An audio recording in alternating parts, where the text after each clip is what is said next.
I was born in 1964. I was born in the house that I lived in up until I was 15.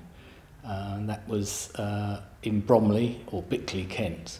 And I was actually born in my mum's bedroom, which was quite a feat because I had the umbilical cord around my neck, and the midwife panicked and didn't know what to do. And so my mum's, or my nan, came in, obviously shoved her hand somewhere and got it untangled, and I survived.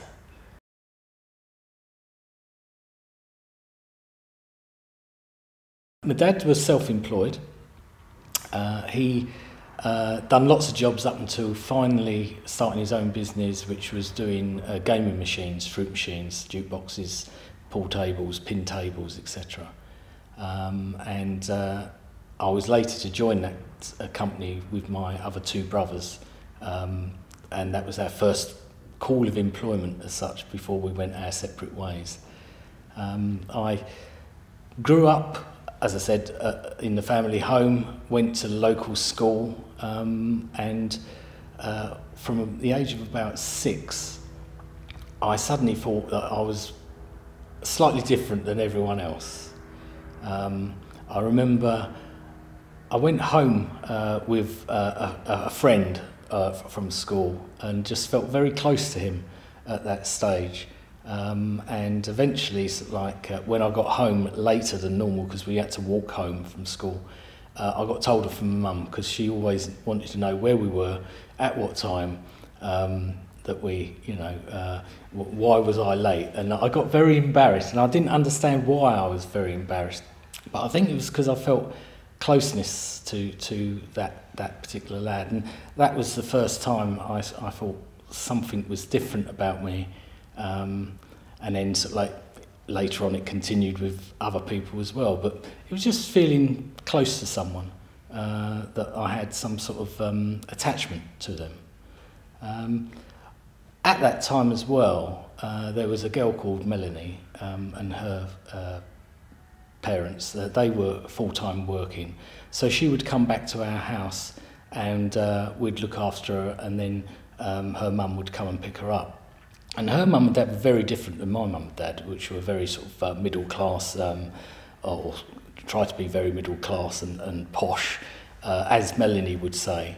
And at weekends I'd go over to their house, and they were very much different. They were very, as you call, hippies as such. They were very much into music and art. And that's where I learned, I suppose, to be artistic a bit. I appreciated the art and the stuff they showed me. One of the great things was, if you went to their toilet, there was pens, pencils, colouring stuff. You could literally write all over the walls, which my mum would be climbing the walls if you ever did that. In fact, I remember when I was about 15, I decorated my bedroom by putting pictures up on the wall, and she was horrified, and I had to try and remind her that it was my bedroom and not hers. But that's sort of like, they taught me about art, pottery, and actually they had loads of different art equipment, and I used to do pots on the potter's wheel, and painting and stuff, and they would take me to art exhibitions. And eventually I went to a party that they were having down in Canterbury, and there was, I didn't know at the time, it was actually two groups called Caravan and Camel, who rented this house with a swimming pool and stuff. It was all very posh, and we was just loads of kids all running around this huge big mansion, I found there was a big panelled wall as you walked in, the front door, and in there was a hidden door that led into the living room, and in this living room was a huge big white drum kit. And so I sort of got up onto this drum kit and started bashing around, and Leroy, which is Melanie's dad, walked in with this bloke with a ginger beard, and he said to this guy, he said, "Oh, well, why don't you show him a few moves, And so this guy showed me my first drum lesson, basically, and it wasn't until many decades later I found that guy was Ginger Baker. If you look him up, Ginger Baker was one of the best drummers in the world.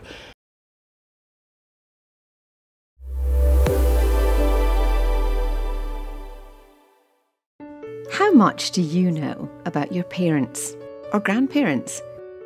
What stories have they told you about themselves and your family? About their childhoods, growing up in a different time? How they met, things they've done and places they've been? Don't those stories deserve to be saved so they can be enjoyed by family and friends forever? With Silver Screen Family, you and your family become the star of the show so those stories can live forever. We film ordinary people telling their unique and often far from ordinary life stories. By editing the footage together with photographs and mementos, Silver Screen Family will make your personal family documentary look and sound like a programme you'd expect to see on TV. Silver Screen Family, because everyone has stories that shouldn't be forgotten.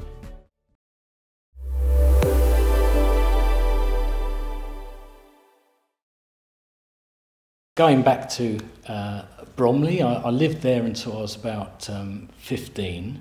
I went from the junior school there to having to travel across Bromley to Quernmore School, which was a very small school, 90 pupils for the year, split into 3, so about 30 per class.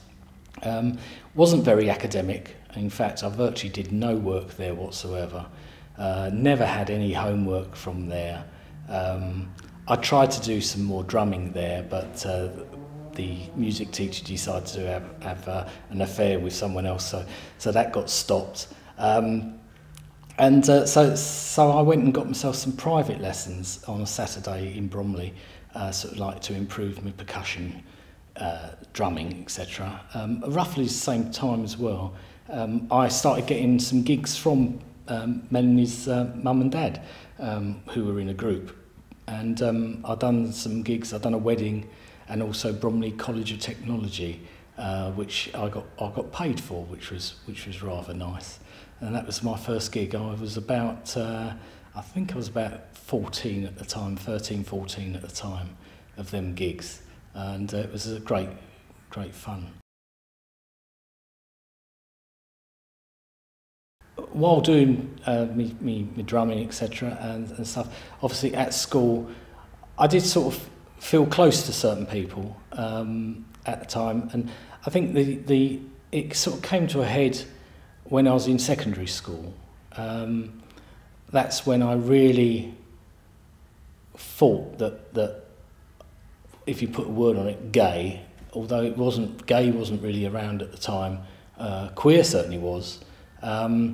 Although that didn't really fit me. I didn't fit queer with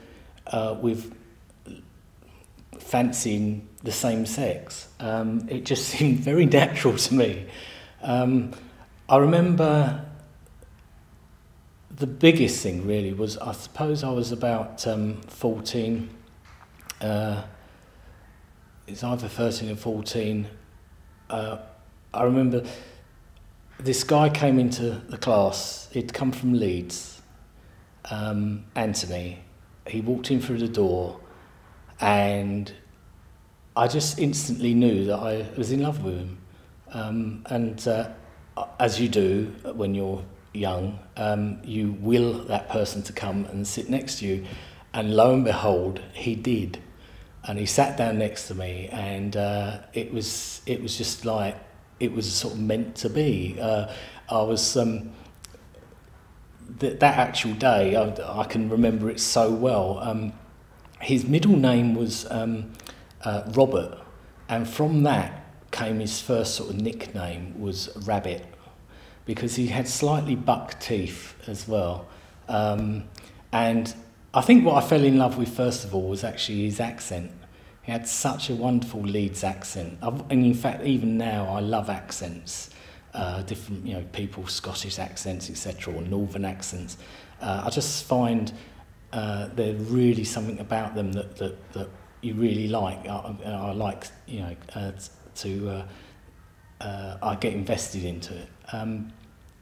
Anyway, he came and sat next to me, and we became good friends, and we continued being friends, quite close, all through, right up to the end of school. When we sort of, like, school just suddenly left. I mean, one day I was there, the next day I was gone. There was no exams or anything like that. It was just gone. But I remember, I mean, all through that, we had various things, like we would just go in a field and we'd sunbathe in the field, but it would be quite personal between us two, and there would be other instances where we were quite close, even sexual, and I just felt very close to him. In fact, once he came with me and my parents. We didn't hardly ever go on holiday as parents. My parents didn't, because my dad was always working. I did go to Canada twice, which was very lucky, but only with my mum. So family holidays we didn't have, but occasionally we'd go down to Robertsbridge.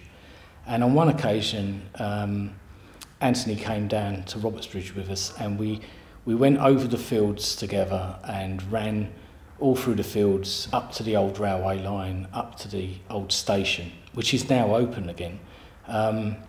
And we come back, we was absolutely knackered. He had his shirt off, and he was very quite lean and naturally muscly, and he had a smell about him as well, and I'll never forget his smell. It was just so nice, and he fell asleep on the back seat of the car on the way back to Bromley, with his head on my lap. He must have known. All I can say is he must have known, because it couldn't have been that comfortable. But I was just loving it, and my arm was round him as well, and it was just so nice. And he left. I remember he left his sweatshirt at my home, and night after night I'd fall asleep with his sweatshirt because it had his smell on it. And then, disastrously, my mum had washed it. And it was, I was mortified. I was absolutely mortified that that she'd washed it. And he never asked for it back either, which is, I remember it was grey, and it was grey at the front, and the arms were orange. And it was just so treasurable. But yeah, my mum washed it, and that illusion had just sort of popped and gone. But I do remember one of our last meetings that we had was down in Bromley, and we was walking into Bromley, and we got to East Street, and he turned around and he said, "Oh, I've got a girlfriend." I went, "Oh, right, okay." And he said, "I can get you a girlfriend if you want." And I remember turning around to him and saying, "No," I said, "I don't want a girlfriend. It's you I love."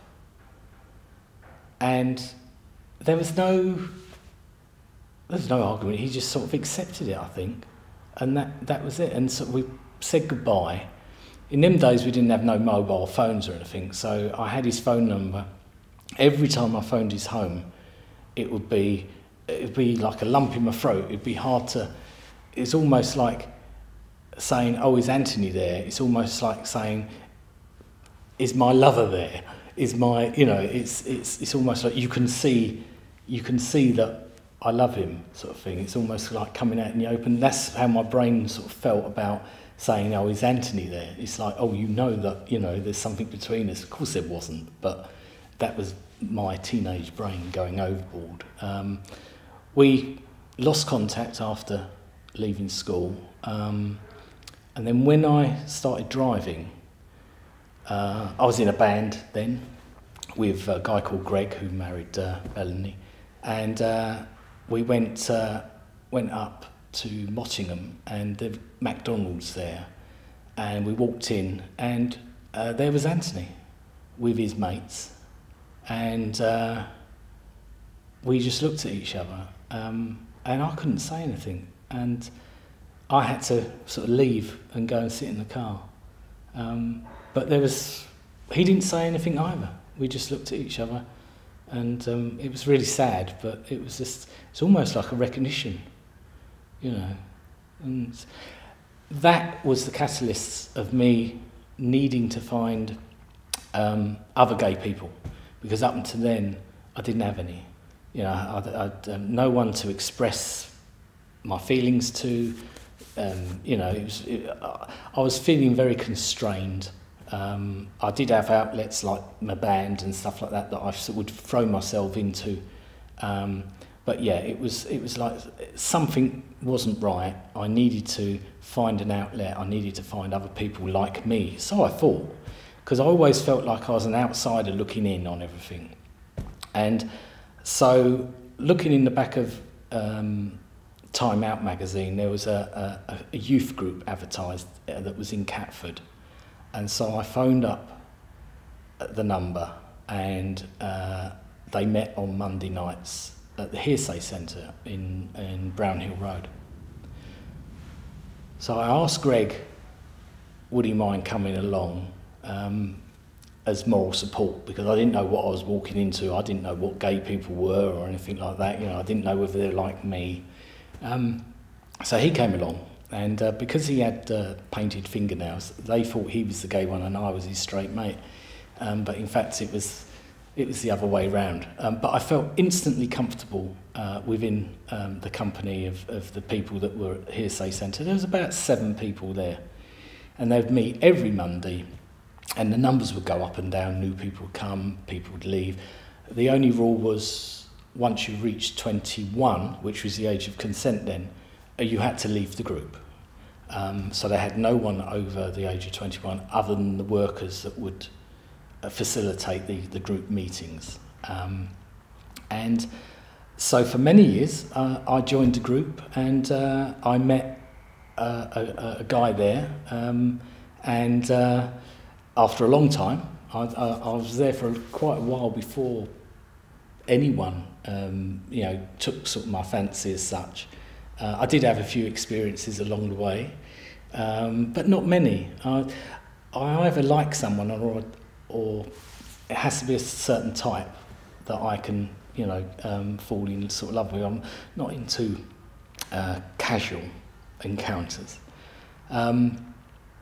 But I did find out some things along the way. Anyway, this one guy turns up one night, Frank, and I sort of quite liked him, and I sort of got the impression he quite liked me.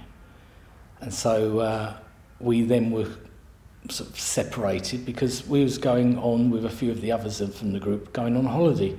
My first ever holiday to Bournemouth. And I didn't know, you see, when I left school at 16, dead on 16, I went straight into work with my dad, and I didn't realise that you was allowed a holiday, you know, statutory holiday pay. And my dad was quite good at basically not telling me about these things, because he never took a holiday ever, you know. And so I found out that I was allowed a holiday. So I took the first holiday, I think it was, I had in, well, first holiday I had ever, really, on my own. And I went for a week in Bournemouth. It seemed a month. That's how, you know, we went camping. I had a van at the time. And we went camping, and with some of the group from the Hearsay Centre. And it was about the same time actually as the Yorkshire Ripper, I think, because there was a guy on site that looked after the site that we called the Yorkshire Ripper.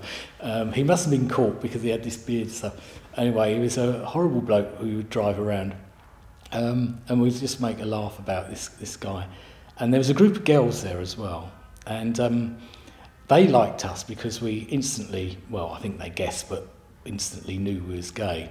And they felt very safe with us, so we'd take them down to the beach, etc. And there's another group of guys that were there that were after them. And so the girls basically said, oh yeah, we don't like them because they just want to get in our knickers and stuff. And we said, well, you're safe with us. You know, that ain't going to happen. And so it was very funny all round the campfire, because we actually came out to the other group of guys round the campfire when they found out that we'd been swimming with them on the nudist beach, and the girls had stripped off and we'd stripped off, and obviously they were safe as houses, and they couldn't believe it, and I said, well, it's because we're gay. And they were flummoxed, completely flummoxed. But it was actually all good humoured, which was brilliant. They sort of got caught out by being a bit too eager. But then I got suddenly told one of the people that were part of the group that initially didn't come down with us suddenly arrived and said, Frank's in the tent. I went, I'll go away. I didn't believe him. And sure enough, when I opened up after a long time, I opened up the tent flaps and there was Frank asleep. And I said, right, so I sort of grabbed him. I said, we're not staying here. Booked into a hotel, a gay hotel. And we had a night, sort of a honeymoon, in this sort of gay hotel. Then the next day we had to go back to the campsite and pick up the rest and go home. But it was a great ending, and me and Frank lasted for 4.5 years before, sadly, he passed on. Not dead. He went off with someone else.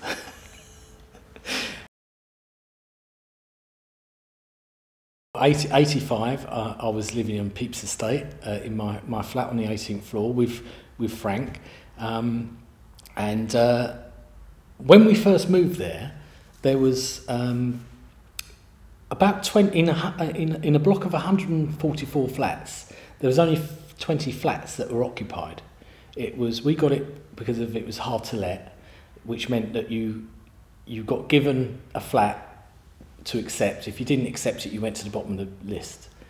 So we accepted it, and there was only, as I said, only 20 people living in the block. 20 flats occupied. And it was the same with the rest of the estate. There's another 3 blocks like that, and low-rise blocks as well. And it was sparsely, hardly anyone lived there, which was a real shame because the flats themselves were fantastic. And gradually, more and more people moved in, especially as they decanted other estates. They sort of tend to push people into Pepys. But we did get a lot of lesbian gay people move in, because there was a second scheme set up called the differ scheme. And that meant if you put someone up on your floor that didn't have anywhere to live, they could apply for the differ scheme.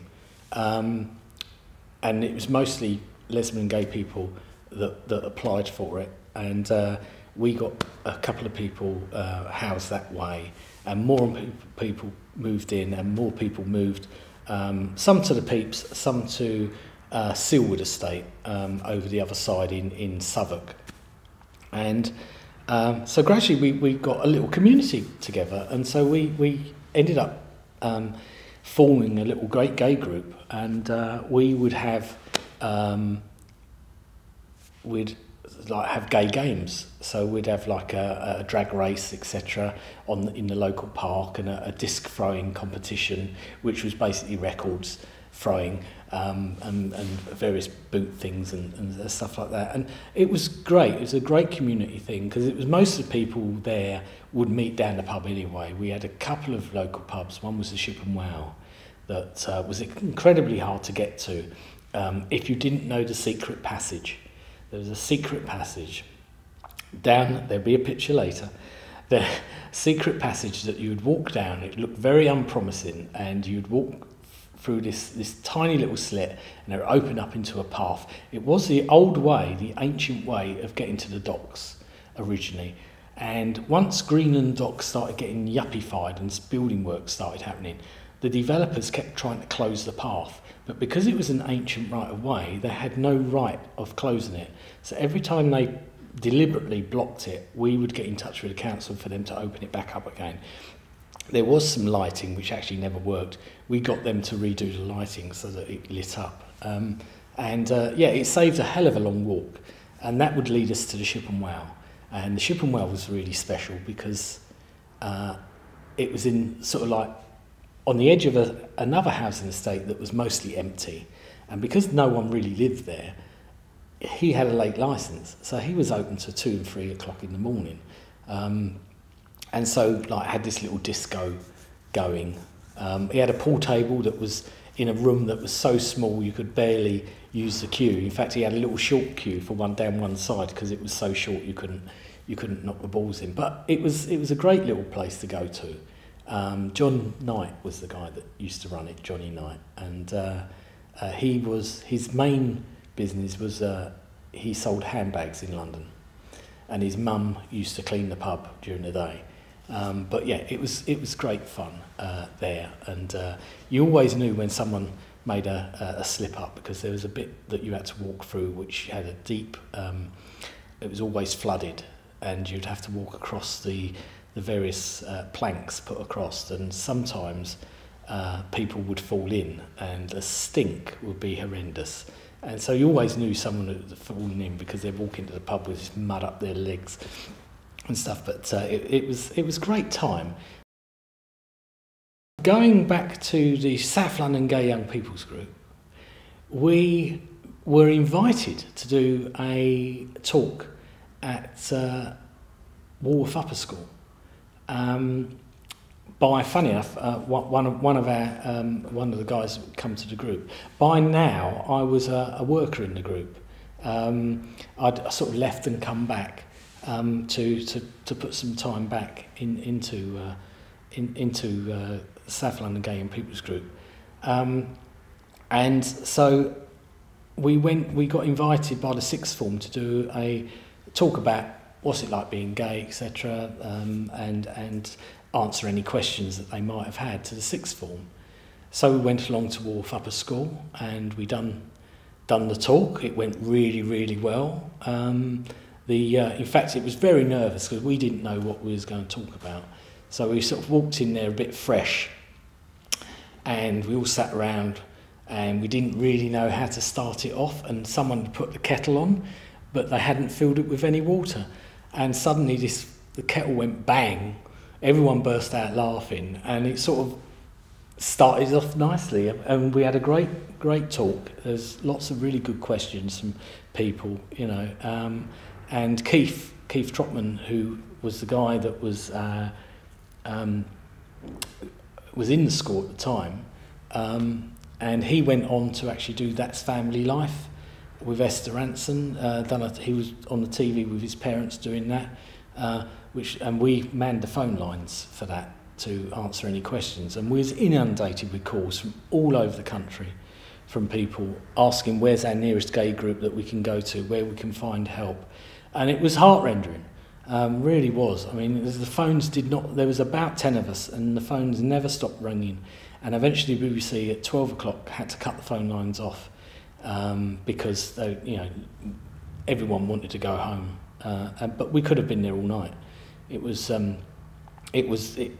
amazing, the response that we had, and it was soul destroying because there wasn't really any groups that we could put people to. You know, there's very limited, especially someone in Scotland or on Orkney. You know, it's just like, well, the nearest group is Glasgow. You know, it was so. Not like today, where it's a lot more fluid. You know, that you don't even have to meet people. You know, now you can voicemail people, or whatever. You know, but yeah, then it was very limited. And of course, there was no mobile phones. It was just standard landlines. You know, and people were very nervous about phoning, as I was when I first phoned the South London group. But we was then asked by two pupils of Pimlico Hill. Parliament Hill School, and so we went up there and done a talk there as well. Equally went really well. We had cheese and wine afterwards, which was lovely. Little did we know, or we sort of found out afterwards, that the two guys that asked us were actually, in fact, who were at the school, were in fact lovers, which was lovely to hear, you know. And the teachers there were really supportive, and that was brilliant. And we would have loved to have gone back there again. But the preceptor of Section 28 was coming up, And we done one more talk in Walworth Upper School where we did have a bit of problems when we was walking, because the word had got out that we was going to give a talk. So as we walked across the playground to the room, we got quite a few people shouting queers and stuff like that. But once we was in there, the actual meeting went really well, similar to before. No exploding kettle though this time, and it went really well. But then I would say about 4 months afterwards, we had Section 28 come in, and that then altered everything. Obviously, no more school visits, nothing. And I'm pleased to say we was the first people to do that and outreach into schools. But it got stopped in its tracks by Section 28. Obviously, we had then the march, the protest against it, which I went on, and many of my friends went on, and campaigned to try and get it repealed. But obviously, it was not to be until, well, was it a few years ago? You know, which is, it was just dreadful to think of it. No one was promoting anything. You know, this was to help people that felt isolated, like I did. Nothing, you know, I couldn't go to anyone in school, you know, about how I felt.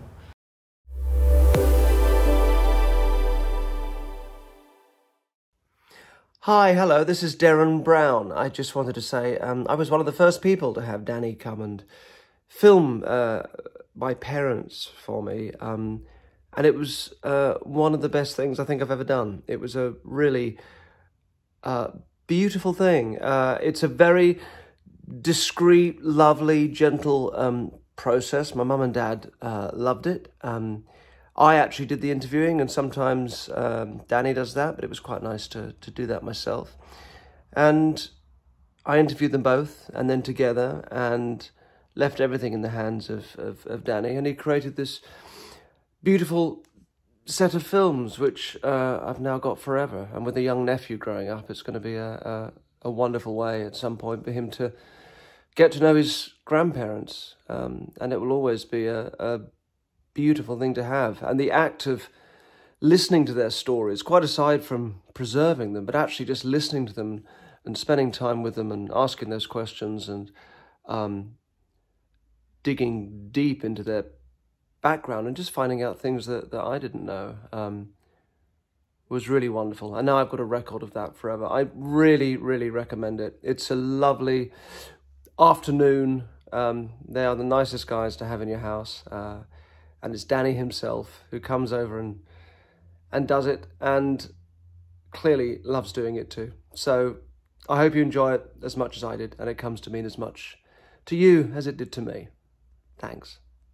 Silver Screen Family will make your personal family documentary look and sound like a programme you'd expect to see on TV. Silver Screen Family, because everyone has stories that shouldn't be forgotten.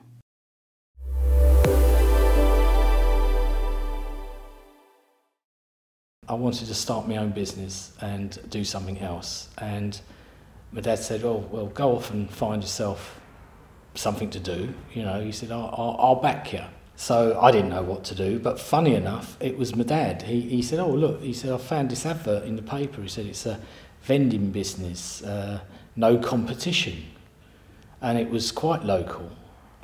So we went round and saw the guy, and it was quite a lot of money at the time, I suppose, but it was unique. It supplied airports, and it was also a manufacturing business. It manufactured its own products, as well as the vending side of things, which supplied airports, police forces and stuff with disposable toothbrushes and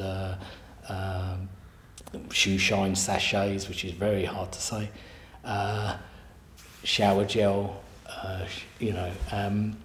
and combs and things like that. And so we bought the business, and I worked really hard. In a year, I invested my own money into it as well as my dad, and my dad got paid back the first year. We also made a profit. We was very lucky, just as the pound coin had started coming out, which meant that the machines went from 60p, which was a 50p and a a 10p to a pound. And the pound made the machines more reliable. It was easy to convert. Sales went up enormously. And as I said, we paid for the business within a year.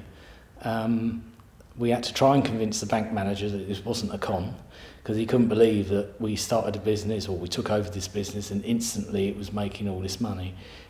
We was banking, and it was all cash then as well, so like, you know, £600 a day in coin going into the bank. Dreadful to think how much that would cost now. And yeah, for 10 years I run that business, and it was fantastic. Everyone that worked for me was paid more money than me. But I did get a bonus, as in I did have a company car, which I could, you know, choose basically. So I took my perks from there, which was basically the first car that I had was a Lotus Esprit. I mean, before that, I had a rotten old Ford Fiesta van, which actually came with the company, because we did, when we bought the company, we did buy, came with a few assets, which was cars. We also went into condoms as well, which we was asked to do by the airports, because we supplied everything else for the with travel packs, toothbrushes, sanitary towels and panty pads,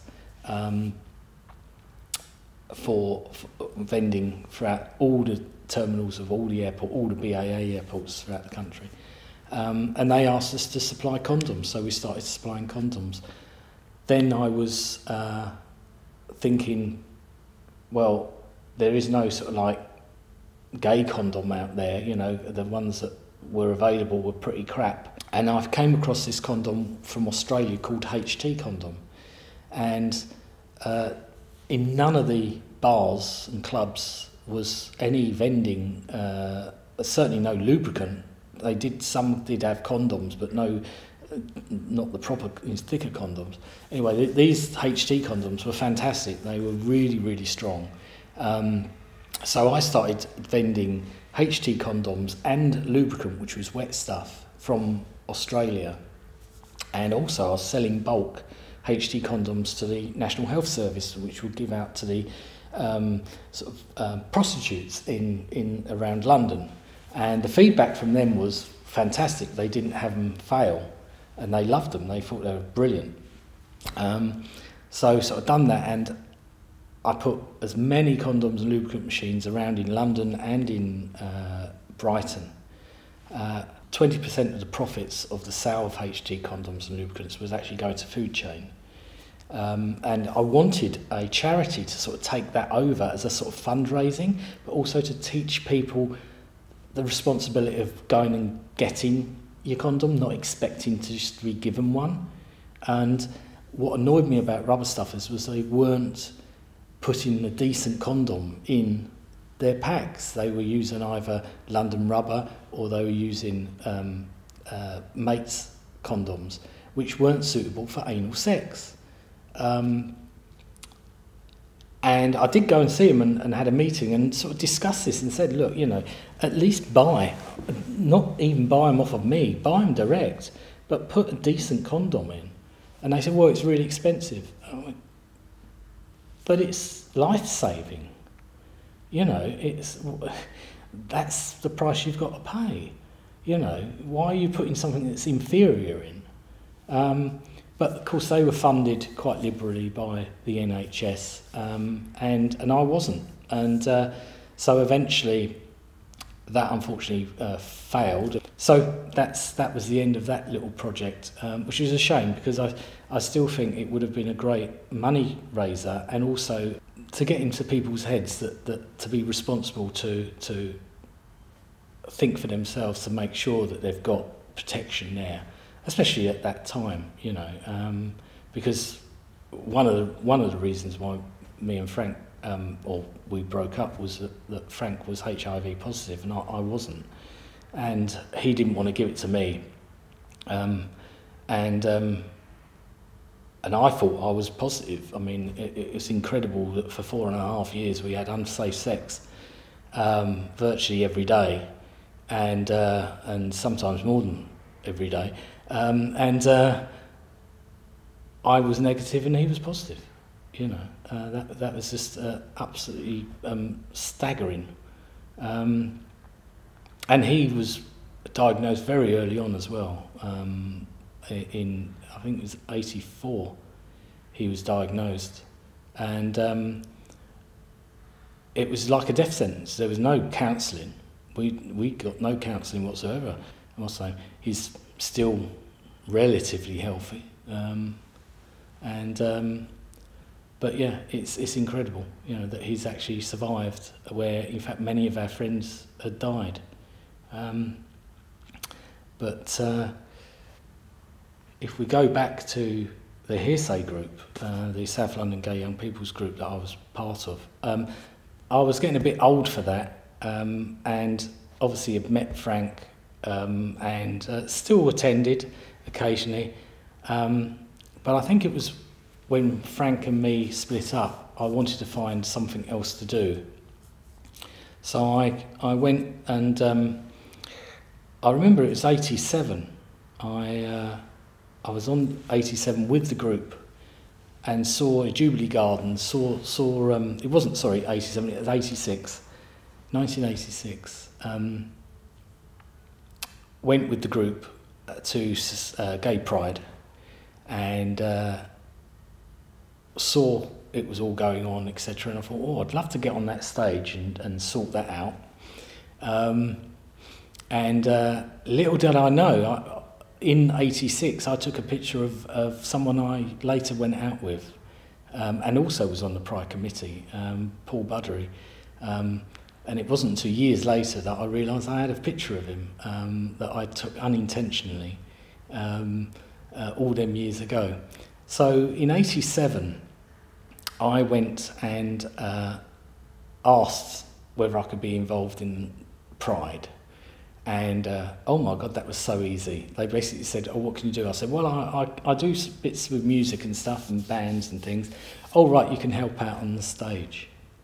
So they stuck me on the stage as a stagehand with an Australian guy. And basically we moved the equipment around. Now, what happened was there was about 25 acts on, planned to go on, and 3 stage managers. Now, the 3 stage managers all decided to go into the hospitality tent and start drinking and leave us to sort out the mess.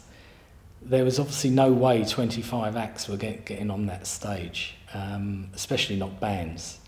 So we sorted out a running order of what we could do in that time, and we cancelled the people that we knew weren't going to get on because it just wasn't fair. And to be honest, they all took it quite well, considering they've been waiting around for ages. So we had to put the main acts on, and then we put some minor acts on to get some sort of cohesion in the event. So that went off well, and I learnt that there was a meeting, I think it was about a month afterwards, at the London Lesbian and Gay Centre that had just been formed in Cowcross Street, and that's where their meetings were. So I went along to see the wake, basically. It's where they discuss everything that's gone right, everything that's gone wrong. So I went along to the meeting, and I'd parked at the side in the alley. So I went in, and they were saying, oh, how wonderful it had all went, you know, how the stage had gone and it's all entertaining and stuff like that. And I stood up and said, excuse me, I said, that's a load of bollocks. I said it was awful. I said, them 3 over there, them 3 stage managers, they all got pissed in a tent. I said, they didn't do any stage managing. I said, it was me and this guy, because the Australian guy had also turned up. He went, yeah, he said, we had to send loads of people home and they never got onto a pier. He said it was disaster. At which point the door opened and someone from the London Lesbian Gay Centre said, oh, because someone parked a yellow Rolls Royce in the alleyway because we'd got a delivery. And I was wearing my ripped jeans and my Donald Duck t-shirt, and I went, oh, sorry, yes, it's me.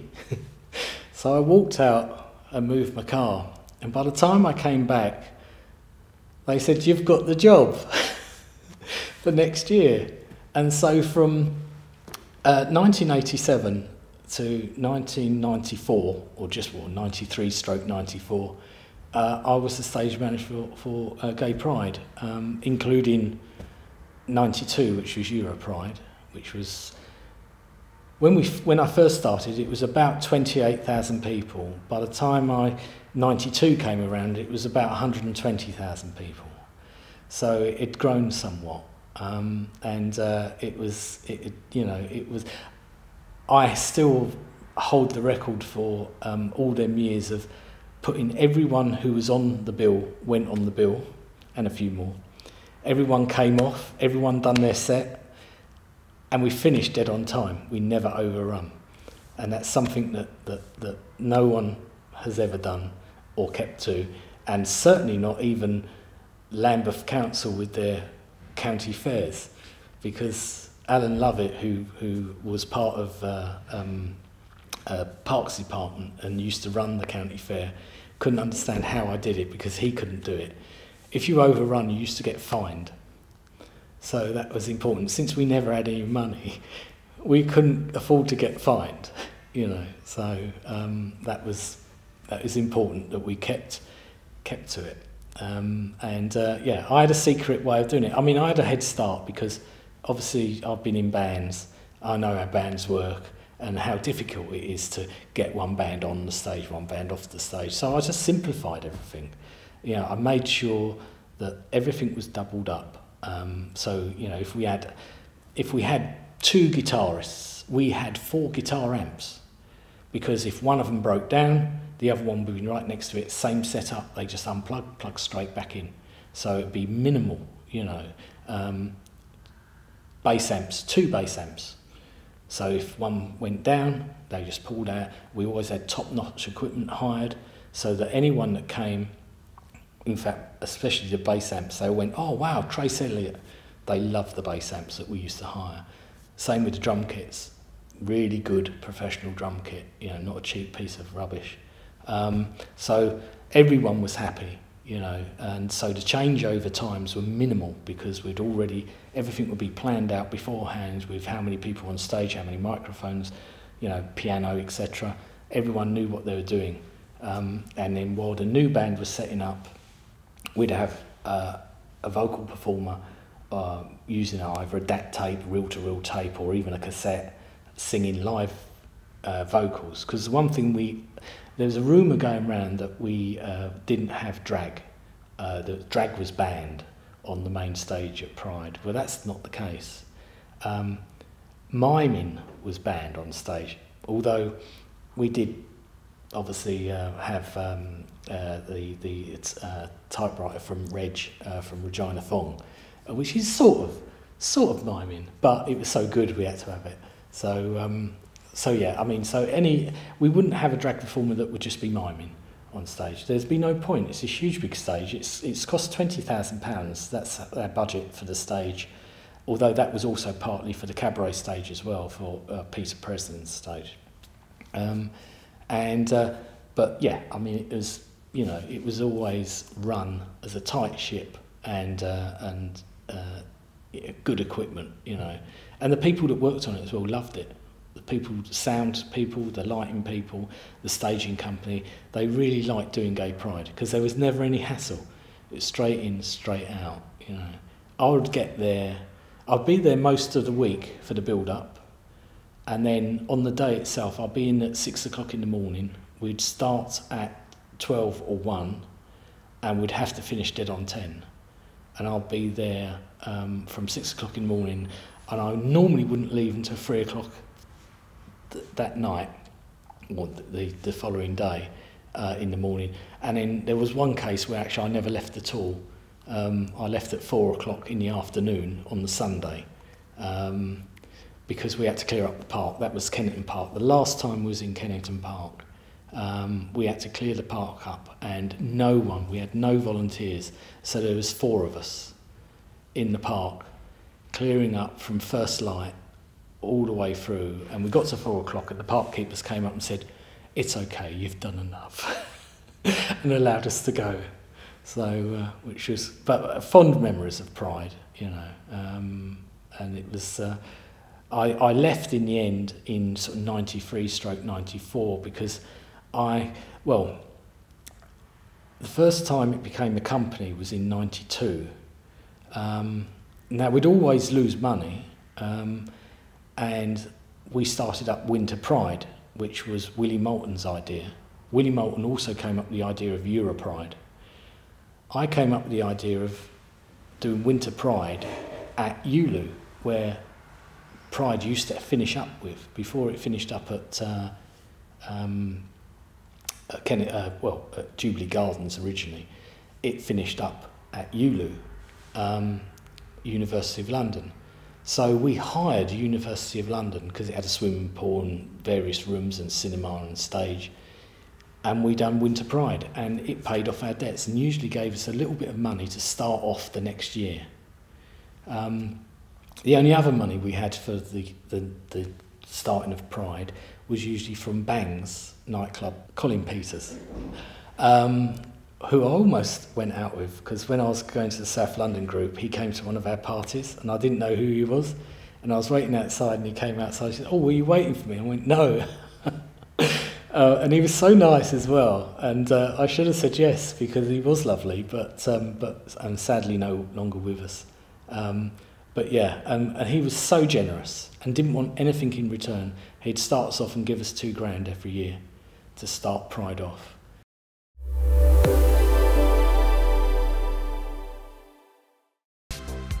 How much do you know about your parents? Don't those stories deserve to be saved so they can be enjoyed by family and friends forever? Silver Screen Family, affordable professional family documentaries.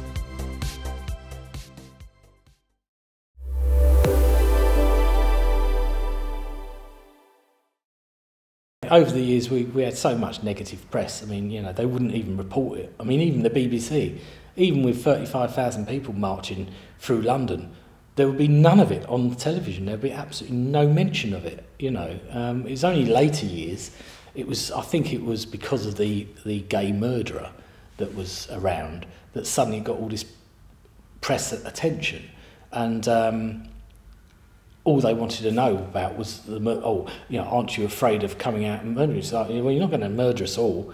I mean, God, there's 80,000 people here now, you know. And I know Bill Walsh handled the press really well, you know, because that's all they wanted. That's the only angle they wanted on the story, not the fact that all these people are on Pride, you know, on a really good... You know, even the police eventually, you know, so negative to police before, with the helicopters above and quite threatening and stuff. That all changed, especially when that era. Because they suddenly thought, well, actually, this is a really easy gig to police, you know, we don't have any trouble. There's 2 things I can remember that was slightly problematic with Pride, is I believe in 92, we tried to hire a train to bring people from up north down south for Europride. And when we said it was Gay Pride, it was suddenly none of them were available. So then we tried to book it under the Pig Breeders Association, and it seemed to be available. Nowadays, of course, there'd be lots of people within London Transport and the rail companies that would be more than too willing to help. But in them days, it was still like, oh, you know. And we only found out that it was deliberate was because someone blew the whistle and said, oh, you know that it is available, but they're deliberately doing it because you're saying you're Gay Pride. So that was one. And the other one that happened was backstage, someone, I'm not going to name who was in charge of press and PR, allowed a journalist in that worked for the News of the World stroke, maybe the Mirror. And I'd just come off of stage and heard this guy talking to some of our stage people, the company that we employ to do all the main backline stuff and things. And one of them was, I sort of overheard, "How do you like working for these queers?" And I thought, "Oh, you don't say things like that, you know." And so I said, "Excuse me, who are you?" And then, in a typical journalist way, turns it into a threatening way by saying, "Oh, and what's your name?" As in, you're going to appear in print. And I said, "Oh, I'm Kevin Moore, the stage manager, and why are you questioning these people that are working on this job?" And I mean, they were quite happy. They loved working for us. You know, it was one of the easiest gigs ever. And Yvette came up at the same time and obviously heard what was going on, and picked up the guy's beer and poured it over his head, and he said, "Now you can fuck off." I also at that time in '95 had my own club, which was IF, that I'd started in Deptford. There was one at the Albany Theatre before called the Outdance, and that had closed due to the Outdance or the Albany Theatre running out of money and closing it down, going dark. And it left a bad taste in a lot of people's mouths that had happened because it was such a successful club. I had to wait 5 years before approaching the Albany again, just so that people's memories went a bit of what had happened previously. And I went to the manager, the theatre manager there, Andrew at the time, and said, "I want to start a gay club, or a lesbian gay club." And he went, "Oh, I don't know about that, you know." And I said, "Well, I'll pay for it." I said, I'll pay for everything, staff being there and stuff like that, the acts. And I told him what my vision was. I said, "I've already got the DJ. In fact, I had the DJs on my mind for 5 years. I knew exactly what I wanted to do." And he eventually said, "We'll give you a 3-month trial." I said, "Great." So the other thing was that I didn't really want it to be my club. I wanted it to be their club as well. And so it's all about community and trying to give it back. The same thing with Pride. It was like giving something back, being involved behind the scenes. I never like to be in front of the stage. I'd rather be watching. I'm always a watching person. If I go to a disco or something, I'm sort of usually sitting there not dancing, bulk being the exception. I usually sit at the side and just watch people enjoy themselves, and I get enjoyment out of that. So he allowed me to put it on. We got to the first night. I think we had 200 and something people there the first night, and he turned around to me and said, "Forget about the trial period." He said, "You're in." And we started from there. And then I basically said, "Look," I said, "just because it's my club, my name, my vision, etc. But your people are putting lots of effort in because they got so involved in it, you know, making stuff for it and things." And so I said, "I want the Albany to benefit from this, not me."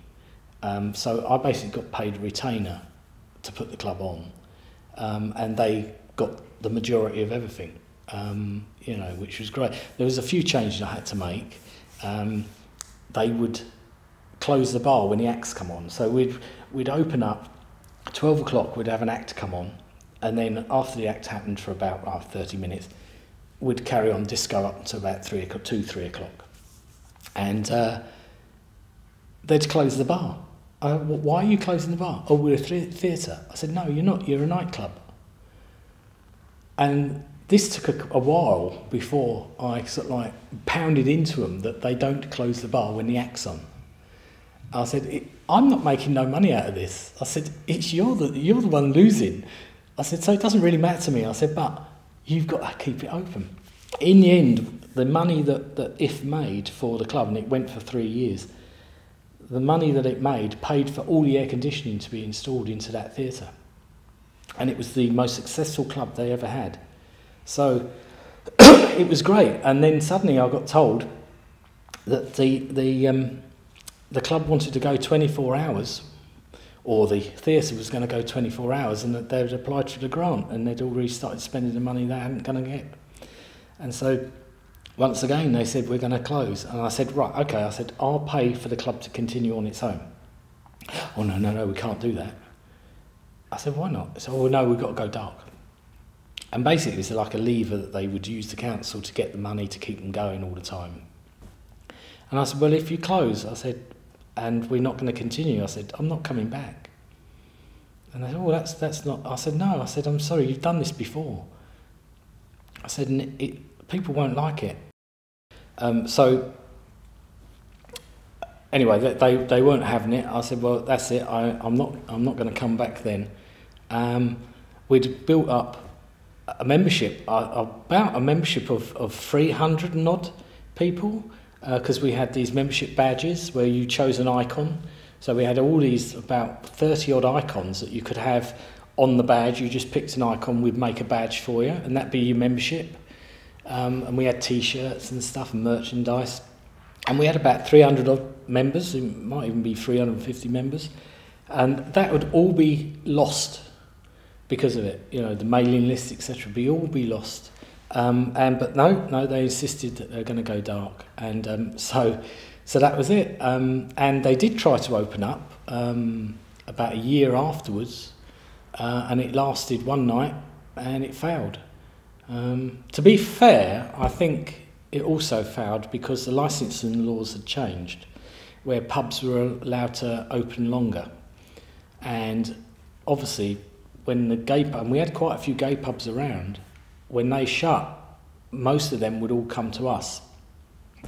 And obviously, after the licensing changed, because they opened longer, people just stayed there, you know, and didn't come. But anyway, it failed miserably, and that was the end of the Albany Empire and my little wonderful if.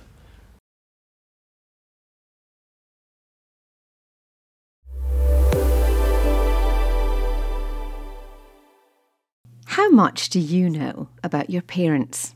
Don't those stories deserve to be saved so they can be enjoyed by family and friends forever? Silver Screen Family, affordable professional family documentaries.